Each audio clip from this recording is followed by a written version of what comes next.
నమస్తే, welcome to Shri paper news. ముందుగా headlines. Bapatla జిల్లాలోని గొల్లపాలెంలో పింఛన్లు పంపిణీ చేసిన సీఎం చంద్రబాబు నాయుడు పింఛన్లు తీసుకోవడం ప్రజల హక్కు అని, వారికి గౌరవంగా ఇవ్వాలని వెల్లడి. మే నుంచి ఏటీఎం కార్డు సైజులో కొత్త రేషన్ కార్డులు ఇస్తున్నామన్న మంత్రి నాదెండ్ల మనోహర్. నేటి నుంచి దీపం 2 రెండో విడత సిలిండర్ బుకింగ్ చేసుకోవాలని ప్రజలకు పిలుపు. ఏపీ మెడికల్ కౌన్సిల్ నూతన సభ్యులతో ప్రమాణ స్వీకారం చేయించిన ఆరోగ్య శాఖ మంత్రి సత్యకుమార్ యాదవ్. అవసరం లేకుండానే ఎక్స్రేలు, స్కానింగ్ ఇస్తున్నారని వ్యాఖ్య.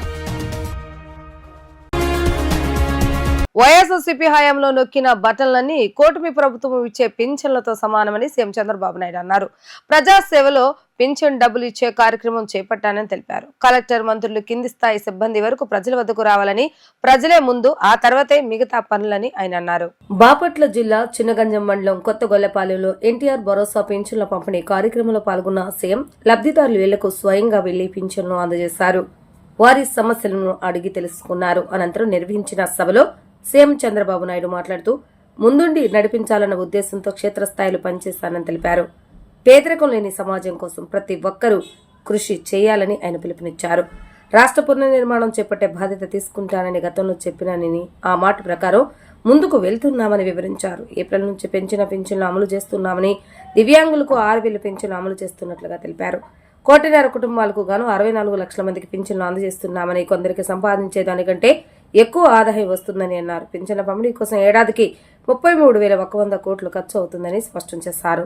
నేను ఇటీవల కొత్త కార్యక్రమానికి శ్రీకారం చుట్టాను. మొదటి తారీఖు వస్తే ఆఫీసర్లు గాని, రాజకీయ నాయకులు గాని అందరం కూడా మొదటి తారీఖు వచ్చిందనుకుంటాం, జీతాలు తీసుకుంటారు, హ్యాపీగా ఉంటారు. కానీ ఒక నూతనమైన నిర్వచనం ఇచ్చి మొదటి తారీఖు వస్తే ప్రజల సేవలో అందరూ ఉండాలని, పేరు కూడా ప్రజా సేవలో అనే పేరు పెట్టి 7 గంటలకు మీ తలుపు దట్టి మీకు డబ్బులు ఇచ్చే కార్యక్రమాన్ని ఏర్పాటు చేశాను. కలెక్టర్ దగ్గర నుంచి, మంత్రి దగ్గర నుంచి, కింది స్థాయిలో ఉండే అధికార యంత్రాంగం, రాజకీయ ప్రతినిధులు అందరూ కూడా మీ దగ్గరికి రావాలి, మీ దర్శనం చేసుకోవాలి. అందుకే నేను ఒక మాట అన్నాను, ప్రజలే ఫస్ట్, అంటే ప్రజలే ముందు, ఆ తర్వాతనే మిగిలినటన్ని. ఆ నినాదంతో ఇప్పటికి 10వ నెల నేను అమరావతిలో ఉంటే, ఏసీ రూమ్ లో ఉంటే 2 రోజుల తర్వాత మా మంత్రులంతా నన్ను తిట్టుకొని ఈయన ఏసీ రూమ్ లో ఉన్నాడు అని వీళ్ళు కూడా ఎగ్గొట్టే పరిస్థితి వస్తుంది. నేను ముందుండి నడిపించాలనే ఉద్దేశంతో క్షేత్ర స్థాయిలో నేను పనిచేస్తున్నాను. ఎప్పుడు కూడా యుద్ధం చేసేటప్పుడు సైన్యాధిపతి ముందుండకపోతే యుద్ధంలో జయించలేము. అందుకని నేను ఈ కార్యక్రమానికి శ్రీకారం చుట్టాను. ఎన్నికల ముందు చాలా విషయాలు మీకు చెప్పాను. నేను ఈ రోజు సమస్యలున్నాయి, చాలా కష్టాలున్నాయి. ఏదైనా ప్రజల సమస్యలు మాట్లాడితే వాళ్ళ మీద దాడులు చేశారు. గ్రామాల్లో ఉండే మీరంతా బయట రానియకుండా మిమ్మల్ని కట్టడి చేశారు, వేధింపులు చేశారు, ఇవన్నీ జరిగాయి. ఆ రోజు నేను ఒక మాట చెప్పింది, మళ్లీ ఈ రాష్ట్రాన్ని పునర్నిర్మాణం చేసి మీ జీవితాల్లో వెలుగు చూపించే బాధ్యత నేను తీసుకుంటానని ఆ రోజు చెప్పాను. ఆ మాట ప్రకారం ముందుకు పోతున్నాం. నేను వచ్చిన మొట్టమొదటిసారిగా మీరు గుర్తుపెట్టుకోండి, డబ్బులు లేవు, జీతాలు కూడా ఇవ్వగలుగుతామా లేదా నాకే అనుమానం. కానీ ఒక మాట చెప్పాను, ఏప్రిల్ నుంచి పింఛన్ ఇస్తానని చెప్పాను. మామూలుగా చెప్పలేదు, అన్ని ఆలోచించే చెప్పాను. మీరు కష్టాల్లో ఉన్నారు, నాకు ఎన్ని ఇబ్బందులున్నా పర్వాలేదు, ముందు మీకు న్యాయం చేయాలని ఆ రోజు నేను చెప్పాను. అందుకనే మీరు ఒకసారి చూస్తే ఈ పింఛన్లు అనేది కూడా అందరూ ఆలోచించుకోవాలి. 63 లక్షల మందికి పింఛన్లు వస్తున్నాయి. మీరు ఒక్కసారి ఆలోచించుకోవాల్సిన అవసరం ఉంది. వేరే రాష్ట్రాల్లో ఇస్తున్నారా, ఇస్తే ఎంత ఇస్తున్నారు అని మీరందరూ గుర్తుపెట్టుకోవాల్సిన అవసరం ఉంది. పింఛన్ ప్రారంభించింది ఎన్టీ రామారావు గారు 35 రూపాయలు, దాంతో ప్రారంభమైంది. నేను వస్తానే దాన్ని 70 చేశాను. ఆ తర్వాత మళ్లీ ముఖ్యమంత్రి అయిన తర్వాత 2014లో 200 రూపాయలు ఒకేసారి 5 రెట్లు 1000 రూపాయలు చేశాను. మళ్లీ 1000 రూపాయలు 2000 రూపాయలు చేశాను. ఇప్పుడు కూడా కొంతమంది మాట్లాడతారు, మేం చేశాం 2000 అంటారు. మీరు చేసింది 2000 కాదు, 2000 నుంచి 5 సంవత్సరాల్లో 250 ఇచ్చి 5 ఏళ్లు ఇచ్చారు మీరు. నేను వస్తానే ఏప్రిల్ నుంచే పెంచిన పింఛన్లు 3000 నుంచి 4000 రూపాయలు మీకు చేశాం. ఈ ఏడాది మే నెల నుంచి ఏటీఎం కార్డు సైజులో కొత్త రేషన్ కార్డులు జారీ చేయబోతున్నట్లుగా పౌర సరఫరాల శాఖ మంత్రి నాదెండ్ల మనోహర్ తెలిపారు. ఏప్రిల్ 30తో ఈకేవైసీ ప్రక్రియ పూర్తయిన వెంటనే కొత్త రేషన్ కార్డులు జారీ చేస్తామని సచివాలయంలో మంత్రి తెలిపారు. ప్రస్తుతం ఉన్న రేషన్ కార్డునే సైజ్ తగ్గించి అన్ని వివరాలతో జారీ చేయనున్నట్లుగా వెల్లడించారు. కొత్త కార్డుల జారీ సమయంలోనే కుటుంబ సభ్యుల జోడింపు, తొలగింపు, స్ప్లిట్ కార్డుల కోసం ఆప్షన్లు ఇస్తున్నామని తెలిపారు. ఖరీఫ్ మాసం నిన్నటితో ముగిసింది. ధాన్యం కొనుగోలు గతంలో ఎప్పుడు లేని విధంగా 35,93,443 మెట్రిక్ టన్నులు ధాన్యం ఖరీఫ్ మాసంలో కొనుగోలు చేశాం. ఇది కేవలం కొనుగోలు చేయడమే కాదు, ఒక కొత్త ఆలోచనతోటి, కొత్త విధానాలతోటి, సంస్కారాలతోటి ఎప్పుడు లేని విధంగా రైతుకు ఒక భరోసా కల్పించి 48 గంటల్లోనే మీ ఖాతాల్లోకి నగదు జమ చేస్తామని మాటిచ్చాం.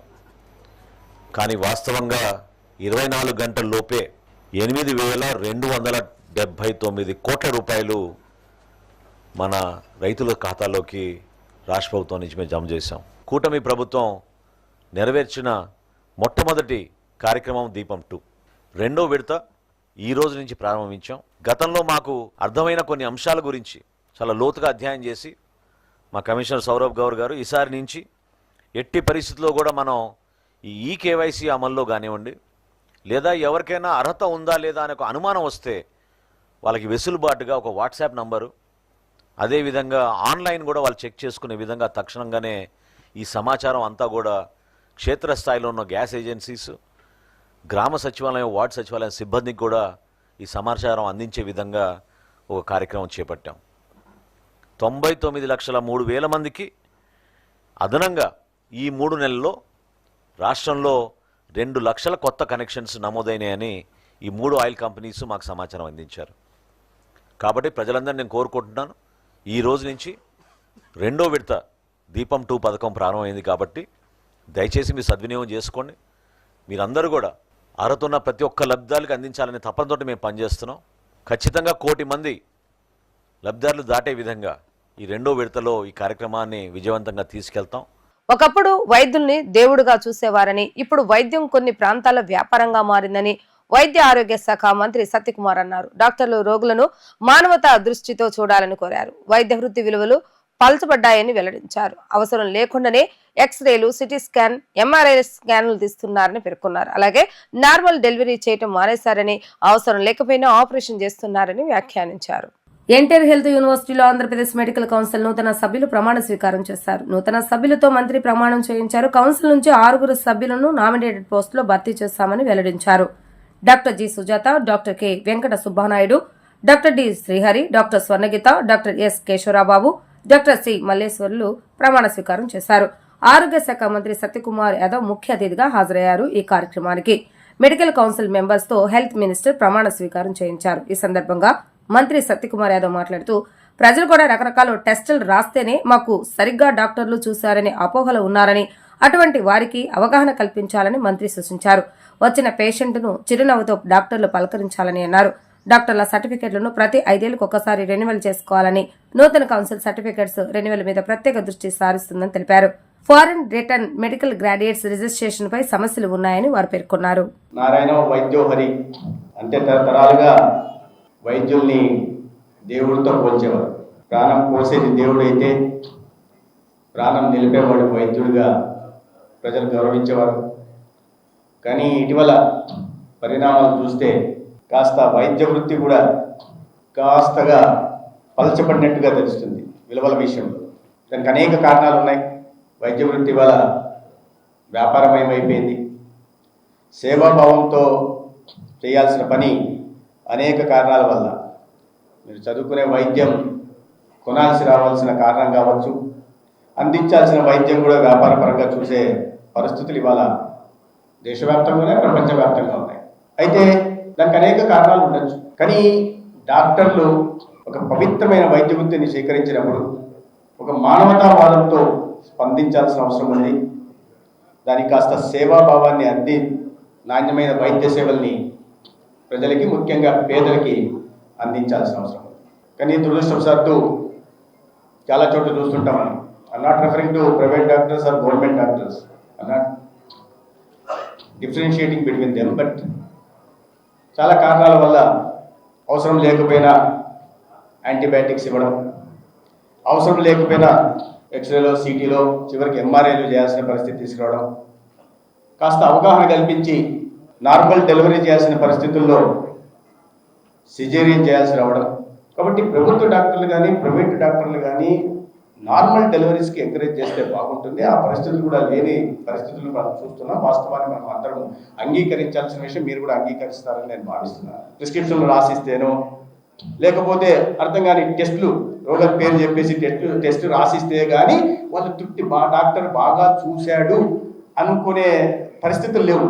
ఇవన్నీ రాసిస్తేనే 2 పేజీల ప్రిస్క్రిప్షన్ రాయించాలా, 4 రకాల టెస్టులు చేయించాలా, 5 సార్లు ఆసుపత్రికి తిప్పితే అప్పుడు డాక్టర్ చాలా బాగా చూసాడు మమ్మల్ని పేషెంట్లు అనుకునే పరిస్థితులు కూడా ఉన్నాయి. కాబట్టి అటువంటి వాళ్ళ అవగాహన రాహిత్యాన్ని ఎక్స్ప్లాంటేషన్లు డాక్టర్లు చెయ్యకూడనేది నా భావన. మహిళా కళాకారులు కేవలం స్టేజ్ పైనే కాదు మైదానంలో కూడా తమ సత్తా చాటేందుకు సిద్ధమయ్యారు. బెజవాడ ఆర్టిస్ట్ ఆధ్వర్యంలో గుణదల స్పోర్టివ్ క్లబ్ లో మహిళా ఆర్టిస్టుల కోసం ప్రత్యేకంగా నిర్వహించిన కబడ్డీ మరియు త్రోబాల్ పోటీలు అట్టహాసంగా ప్రారంభమయ్యాయి. రానున్న రోజుల్లో ఇలాంటి క్రీడలతో పాటు సేవా కార్యక్రమాలు సైతం కూడా నిర్వహిస్తామని బెజవాడ ఆర్టిస్టులు శాంతి రేష్మ తెలిపారు. మహిళలకు ఇలాంటి కార్యక్రమాలు నిర్వహించడం సంతోషంగా ఉందని వారు అన్నారు. తోటి వారికి సహాయం చేయడంలో తాము ఎప్పుడూ ముందుంటామంటున్న శాంతి రేష్మతో మా ప్రతినిధి లిఖిత ఫేస్ టు ఫేస్. నిత్యం ప్రజలను అలరించే మొత్తం ఆర్టిస్టులందరూ కూడా విజయవాడలో స్పోర్ట్స్ లీగ్లకు ఏర్పాటు చేశారు. ఈ నేపథ్యంలో బెజవాడకు సంబంధించిన ఆర్టిస్టులందరూ కూడా ఒకే వేదికపై ఆడి కబడ్డీ అదేవిధంగా త్రోబాల్ కార్యక్రమం కూడా నిర్వహిస్తున్నారు. అసలు ఈ కార్యక్రమం ఎన్ని రోజులు జరుగుతుంది ఏంటి, మనతో మాట్లాడటానికి కొంతమంది ఆర్టిస్టులు ఉన్నారు, వాళ్ళు అడిగి తెలుసుకున్నాం. మేడం చెప్పండి, ఈ కార్యక్రమం అనేది ఎన్ని డేస్ జరుగుతుంది, అసలు ఏ స్పోర్ట్స్ అనేది నిర్వహిస్తున్నారు? నమస్తే అండి, నా పేరు శాంతి. గత 15 సంవత్సరాలుగా నేను ఈ ఫీల్డ్లో ఉన్నాను. She my friend. తిని కూడా అంత ఒక 10 to 15 years నుంచి ఫీల్డ్లో ఉన్నారు. యాక్చువల్గా ఫస్ట్ ఇది మేము చాలా సరదాగా స్టార్ట్ చేసాము, కానీ ప్రీవియస్గా బాయ్స్ చేశారు ఇలాంటివి. మమ్మల్ని స్పాన్సర్స్ అడుగుతున్నారు, మేము అది ఇస్తున్నాం, బాగుంది. కానీ మొన్న ఒక పాపకి మా వాళ్ళలోనే బాగాలేదు. ఇక్కడ డైలీ వర్క్ చేసే వాళ్ళ టాలెంట్ని బట్టి 10,000 తీసుకునే వాళ్ళు ఉన్నారు, 1,000 రూపాయలు తీసుకునే వాళ్ళు ఉన్నారు. కానీ మాలో 1,000 రూపాయలు తీసుకునే వాళ్ళకి ఒక పెద్ద ప్రాబ్లం వచ్చింది. పాపకి చాలా సివియర్ ప్రాబ్లం వచ్చింది. ఆ రోజు మేము అందరం ఇలాగ గ్యాదర్ అయ్యి ఇట్లాగే అందరూ గర్ల్స్ బాయ్స్ అందరూ ఆర్గనైజర్స్ చూడండి ఎంతమంది స్పాన్సర్స్ ఉన్నారో. సో విజయవాడలో ఒక బిగ్గెస్ట్ ఈవెంట్ చేసి మేము కలెక్ట్ చేసిన అమౌంట్ 10 lakhs. షాక్ అయిపోయాం. సో ఈరోజు కూడా చిన్న గ్యాప్ వచ్చింది పెళ్ళిళ్ళు కదా, సరదాగా స్టార్ట్ చేసాం. కానీ ఇది మాకు ఫ్యూచర్లో చాలా ఉపయోగపడుతుంది. మాలో చాలామందికి మేము హెల్ప్ చేయడానికి అలా ముందుకు తీసుకెళ్ళాం. ఈరోజు కూడా మేము అనుకోలేదు, 1 week నుంచి మేము ఇది ముందుకు తీసుకెళ్ళాం. ఈ రోజుకి ఇవాళ కూడా ఒక 10 లక్షల పైన అమౌంట్ కలెక్ట్ అయింది. సో ఇవన్నీ కూడా మేము ఏర్పాటు చేసుకున్నాం, సమ్ అమౌంట్ పక్కన పెట్టాము. నెక్స్ట్ టైం మా వాళ్ళలో మంచికి చెడుకి మేము అందరం కలిసి కట్టుగా ఉండి ముందుకు తీసుకెళ్తే మా వాళ్ళకే కాదు, మన ఫ్లైట్స్ అప్పుడు కూడా మా టీం మెంబర్స్ అందరం కలిసి ఇలా ఎవ్రీ టైం చేసిన అమౌంట్స్ కొద్ది తీసి ప్రజలకు కూడా చాలా సేవలు చేశాము. మా టీం మెంబర్స్ నుంచి ఫ్యూచర్లో ఎవరికైనా మంచి హెల్ప్ చేయడానికి మేము ముందుంటాము. సో ఈరోజు మేము అందరం చాలా చక్కగా కలిసి సెలబ్రేట్ చేసుకున్నాము. మీడియా వాళ్ళు పిలవగానే వచ్చారు, థ్యాంక్ యూ సో మచ్. ఇలాగా మీరు మమ్మల్ని ఎంకరేజ్ చేయండి, చాలామందికి తెలుస్తుంది అన్ని రంగాల్లో ముందుకెళ్దాము. బట్ ఇంతమంది స్పాన్సర్స్ 10 lakhs అనేది మాకు చాలా పెద్ద అమౌంట్. సో మీరు కూడా వచ్చి మమ్మల్ని ఎంకరేజ్ చేసినందుకు thank you so much. Madam, అదేవిధంగా ఒక ఆటలే కాకుండా సేవా కార్యక్రమాలు ఏమన్నా ఫ్యూచర్లో చేయబోతున్నారా? అంటే ఇప్పుడు మీరు చిన్న పాప అని చెప్పారు, ఫ్యూచర్లో అలాంటి సేవా కార్యక్రమాలు ఏమైనా చేయబోతున్నారా? అసలు ఎలాంటి ప్రణాళికలతో ముందుకెళ్తున్నారు? డెఫినెట్గా మేము ఇప్పుడు ఇది స్టార్ట్ చేసి 2nd ఈవెంట్. ఇలాగ మాకు ఎప్పుడు టైం ఉన్నా కంపల్సరీ ఇలాగే గ్యాదరింగ్ 100 మంది కలిసి ఈ టోర్నమెంట్ చేస్తున్నాము. ఇలా కలెక్ట్ చేసిన అమౌంట్స్ బేసిక్గా ఈవెంట్ వైజ్ కాకపోయినా మేము పర్సనల్గా ఒక గ్రూప్ ఉంది. సో ఎవరికి బాగాలేదన్నా అది మా వరకు వస్తే మా వాళ్ళైనా బయట వాళ్ళైనా మేము ఎవ్రీ ఈవెంట్కి కొంత అమౌంట్ పక్కన పెడతాం. డెఫినెట్గా బయట వాళ్ళైనా మా వాళ్ళైనా ఎవరైనా డెఫినెట్గా మా వరకు వచ్చింది ఏదైనా మేము తప్పకుండా హెల్ప్ చేస్తాం. ఇక్కడ మనతో మాట్లాడటానికి మరి కొంతమంది ఉన్నారు. మేడం చెప్పండి, ఇప్పుడు నిత్యం ప్రజలను అలరించే మీరు ఇవాళ గ్రౌండ్లోకి దిగారు, ఎలా ఫీల్ అవుతున్నారు? అసలు చాలా హ్యాపీగా ఉందండి. ఎంతవరకు వస్తుందని చెప్పి నిజంగా మేము కూడా ఎక్స్పెక్ట్ చేయలేదు. బట్ ఈరోజు అయితే మాకు అసలు చాలా హ్యాపీయెస్ట్ మూమెంట్ ఇది.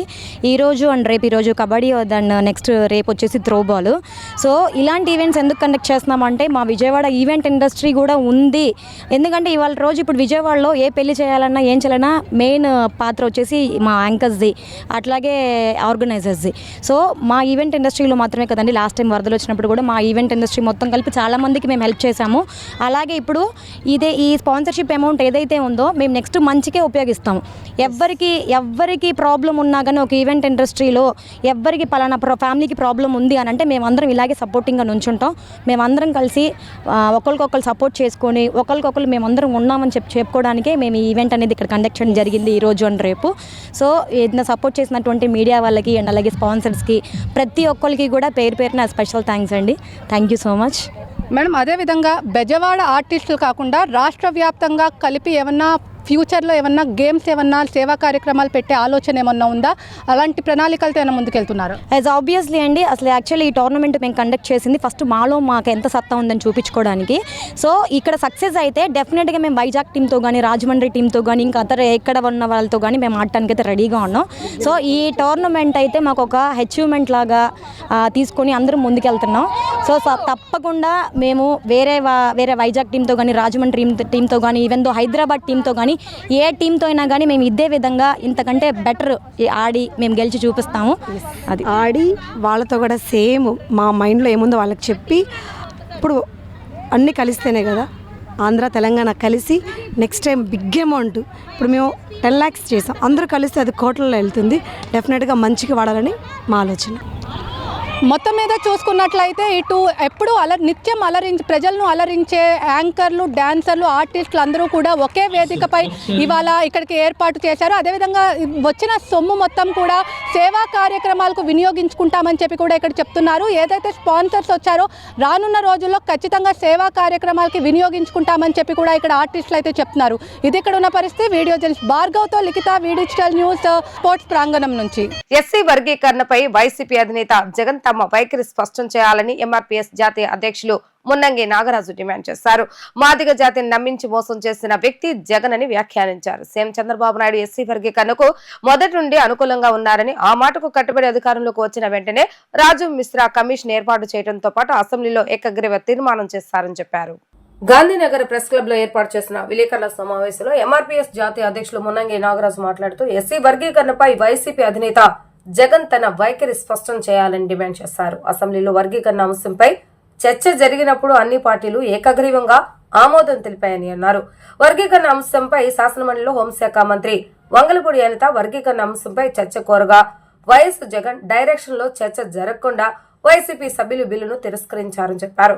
మందాకృష్ణ మాదిగ జగన్ ను కలిసిన సమయంలో వర్గీకరణ మా నాన్న చివరి కోరిక అని చెప్పారని, కానీ అధికారంలోకి వచ్చిన తర్వాత వర్గీకరణ ఊసేలేదని అన్నారు.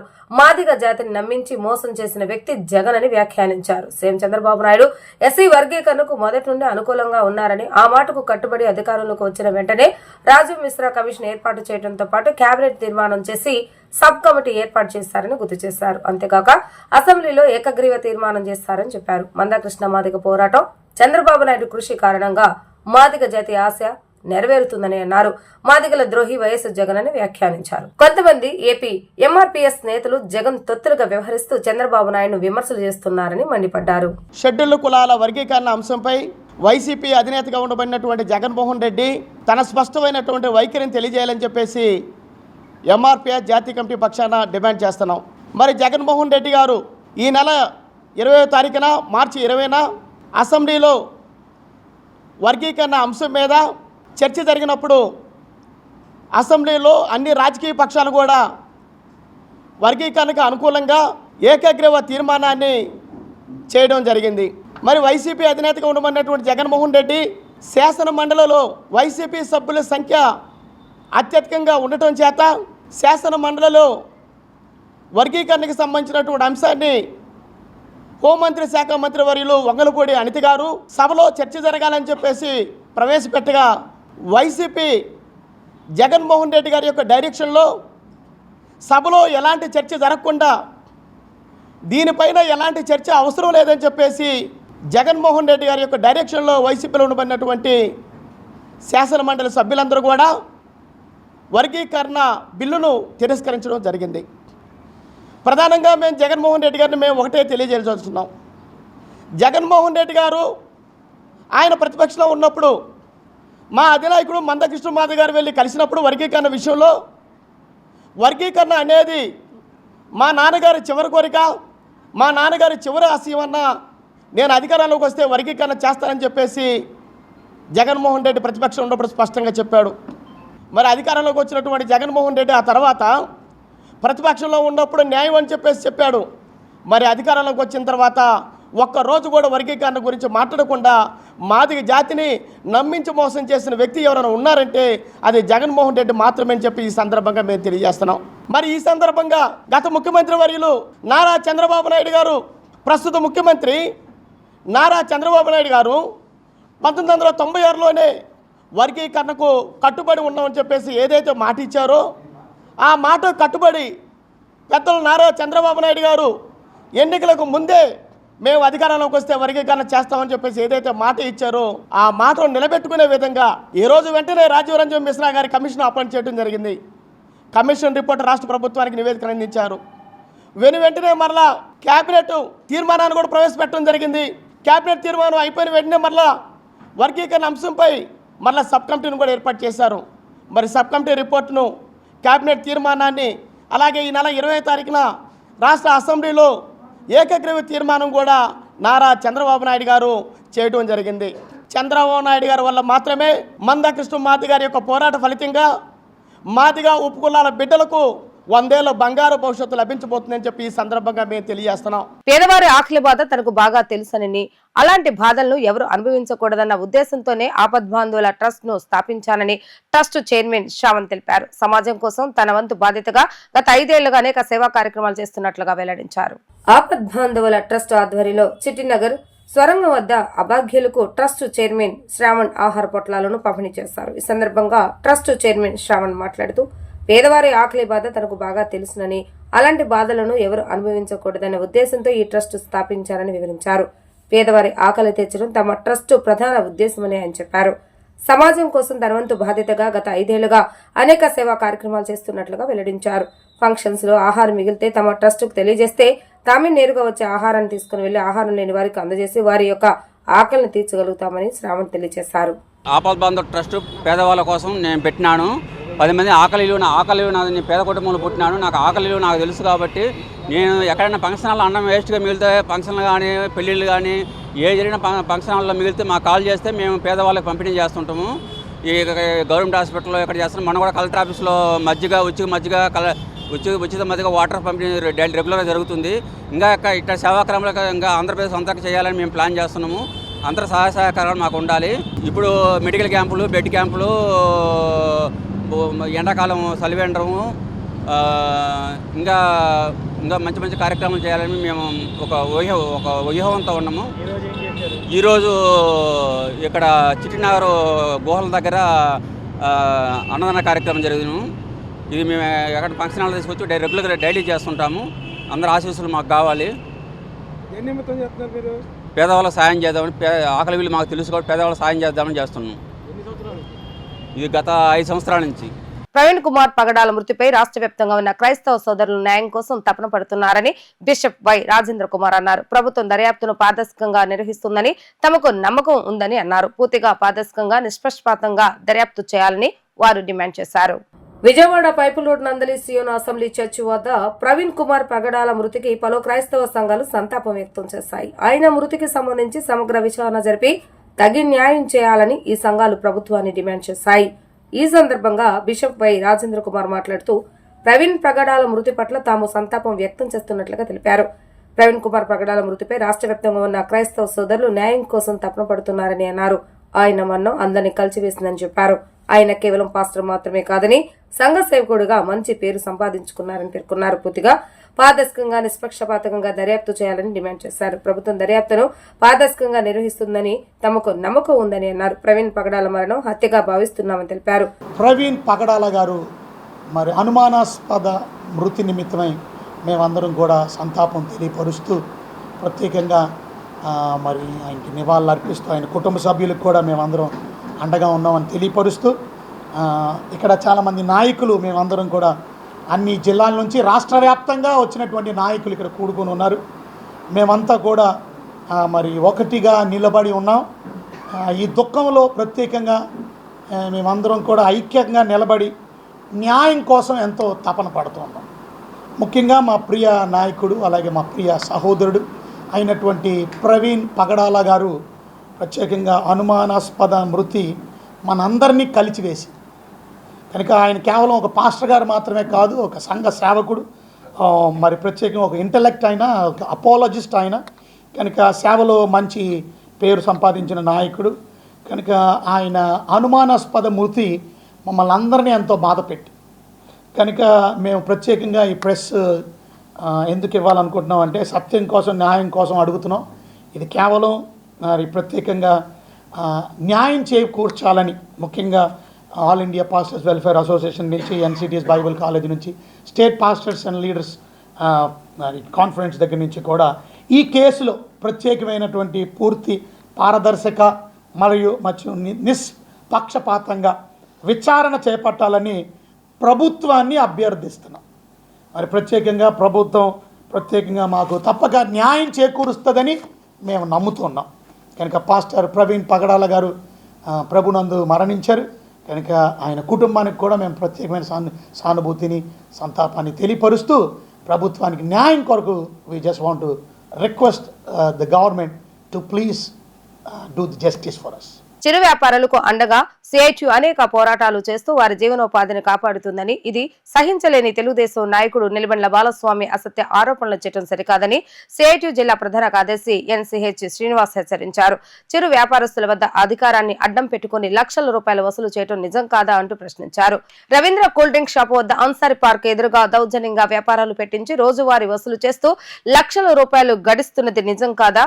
చిరు వ్యాపారస్తులకు అండగా నిలుస్తున్న సిఐటియు నాయకులపై అసత్య ఆరోపణలు చేస్తూ లబ్ధి పొందాలని చూస్తున్న తెలుగుదేశం నాయకులకు చిరు వ్యాపారస్తులు తగిన గుణపాఠం చెప్తారని అన్నారు. చిరు వ్యాపారస్తుల జీవనోపాధి దెబ్బతినకుండా టీడీపీ చొరవ తీసుకుని న్యాయం చేయాలని కోరారు. కూటమి ప్రభుత్వం వచ్చిన తర్వాత నగరంలో హాకర్లని వ్యాపారాలు చేయనీయకుండా తొలగింపులు పెద్ద ఎత్తున పెరిగాయి. మరో పక్కన హాకర్లకి రక్షణగా, హాకర్ల ఉపాధి భద్రత కోసం సిఐటియు అనేక పోరాటాలు, ఆందోళన చేస్తూ ఉంది. దాదాపు 52 సంవత్సరాలుగా బీసెన్ రోడ్లో వ్యాపారం చేసుకుంటున్నటువంటి హాకర్లను తొలగించి తమ అనుయాయులను పెట్టుకునే దానికోసం తెలుగుదేశం నాయకులు ప్రయత్నం చేస్తూ ఉన్నారు. ఈ నేపథ్యంలోనే మొన్న ఒక ప్రెస్ మీట్లో బాలాగారు సిఐటియు నాయకత్వం మీద, హాకర్స్ యూనియన్ మీద అసత్య ఆరోపణలు అనేటువంటి చేశారు. ఈ ఆరోపణలు మానుకోవాలని చెప్పి సిఐటియుగా హెచ్చరిస్తూ ఉన్నాం. దాదాపుగా 50 సంవత్సరాలుగా హాకర్ల రక్షణ కోసం, ఉపాధి భద్రత కోసం వాళ్ళకు అండగా నిలుస్తుంది హాకర్స్ యూనియన్ సిఐటియు. 1973లో బీసెంట్ రోడ్లో హాకర్స్ సంబంధించి చిరు వ్యాపారులు వ్యాపారం చేసుకోవడం మొదలెట్టారు. బాలా ఆయన ప్రారంభం ఏంటనేటువంటి అందరికీ తెలుసు. హాకర్ల వద్ద మామూలు వసూలు చేస్తూ ఈరోజు ఈ స్థాయికి ఎదిగారు. ఈరోజు ఆయన వ్యవహార శైలి చూసినప్పుడు బీసెంట్ రోడ్లో ప్రశాంతంగా ఉన్నటువంటి బీసెంట్ రోడ్ని ఘర్షణ వాతావరణంగా తీసుకొచ్చేటువంటి ప్రయత్నం చేస్తూ ఉన్నారు. కూటమి ప్రభుత్వం అధికారంలోకి వచ్చిన తర్వాత లెనిన్ సెంటర్లో ఉన్నటువంటి షాపుల్ని కానీ, నగరంలో అనేక ప్రాంతాల్లో ఉన్నటువంటి చిరు వ్యాపారం నిర్వహించేటువంటి షాపుల్ని తొలగించడానికి ప్రయత్నం చేసింది. షాపుల్ని తొలగించి ఆ తర్వాత మళ్ళీ వ్యాపారాలు కొనసాగించే దానికోసం లక్షల రూపాయలు డిమాండ్ చేసిన మాట వాస్తవం కాదా, వసూలు చేసిన మాట వాస్తవం కాదా అని చెప్పేసి మేము అడుగుతా ఉన్నాం. అలాగే ఇటీవల కాలంలోనే బీసెంట్ రోడ్లో హాకర్లు కాని వారిని ఎక్కడి నుంచో తీసుకొచ్చి 12 బండ్లు పెట్టించి అక్కడ ఘర్షణ వాతావరణం తీసుకొచ్చారు ఈ బాల.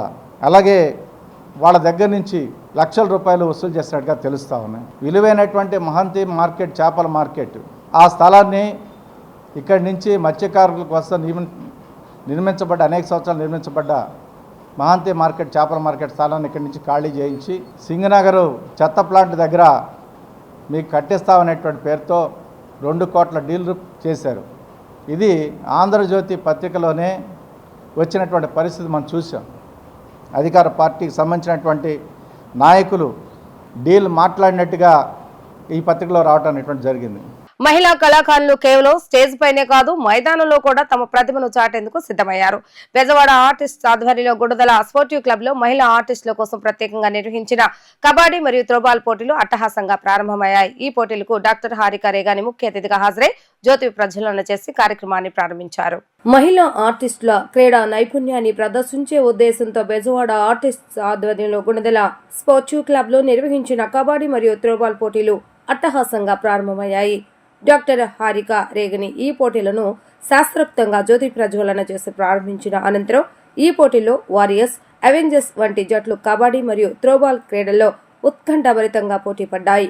ఈ సందర్భంగా ముఖ్య అతిథి డాక్టర్ హారిక మాట్లాడుతూ ఈ పోటీలు మహిళా ఆర్టిస్టులలో నూతన ఉత్సాహాన్ని నింపుతాయని అన్నారు.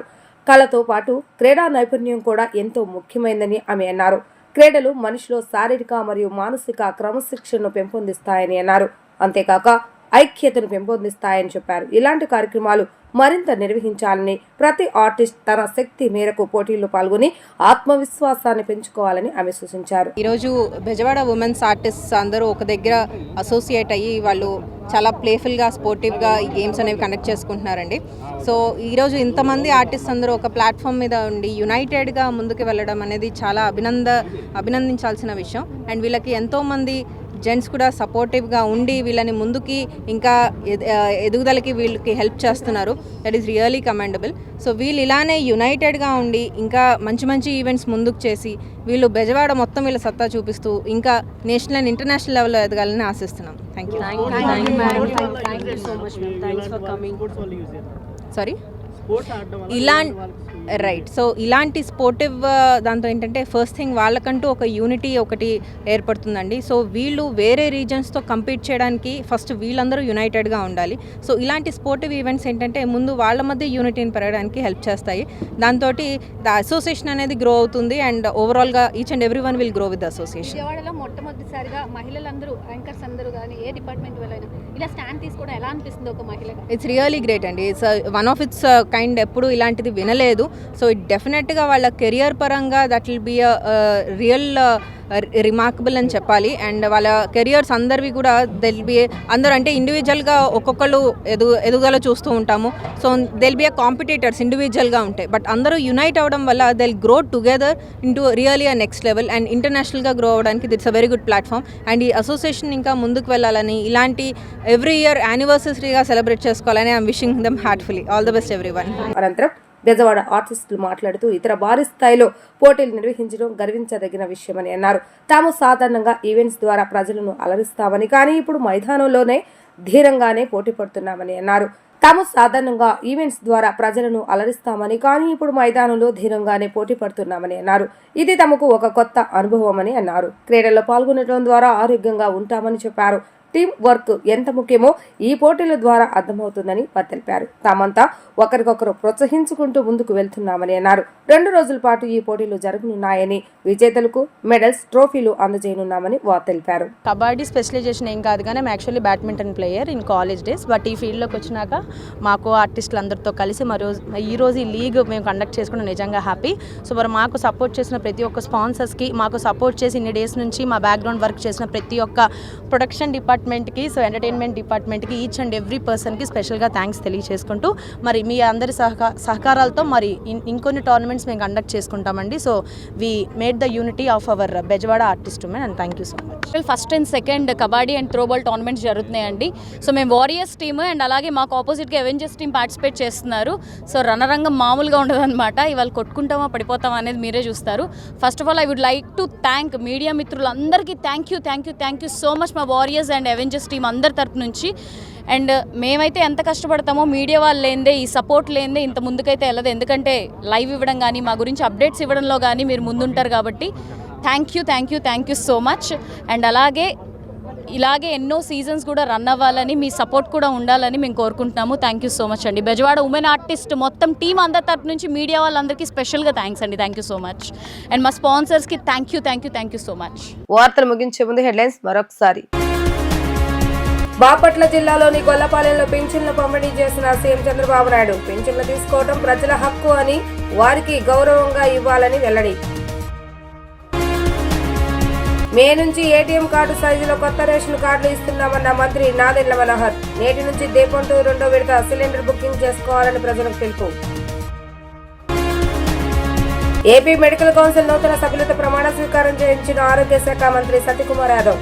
అవసరం లేకుండానే ఎక్స్రేలు, స్కానింగ్ ఇస్తున్నారని వ్యాఖ్య. ఇవి ఈ రోజు వార్తా విశేషాలు. మరలా తిరిగి ప్రసారం వార్తలు మళ్ళీ కలుద్దాం. అంతవరకు సెలవు, నమస్కారం.